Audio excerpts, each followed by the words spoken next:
Minute একটু দাঁড়াও। যদি এমন হতো তোমার বাচ্চা একটা গিফট পেয়েছে, একটা সাইকেল, যেটা আবার ইলেকট্রিকের, ও মাই গড, এখনকার দিনে তো ইলেকট্রিক সাইকেল মানে 20,000 টাকার কাছাকাছি।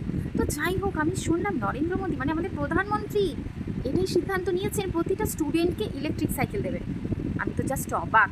না না, তুমিও অবাক হও না এই কারণেই, কারণ এটা সম্পূর্ণ একটা ফেক নিউজ। এই দেখো, এইটা আমি পেয়েছি ফেসবুক পোস্ট থেকে, এটা সম্পূর্ণ একটা সংগৃহীত পোস্ট। আর এই পোস্ট করে লোকে ফালতু কয়েকটা পাবলিক আছে যারা ভাইরাল হতে চায়, লাইক কমেন্ট শেয়ার পায়। তো সুতরাং এইরকম কোনো রকম পোস্ট যদি দেখো, তোমরা কিন্তু আবেগে আপ্লুত হওয়ার কোনো দরকার নেই।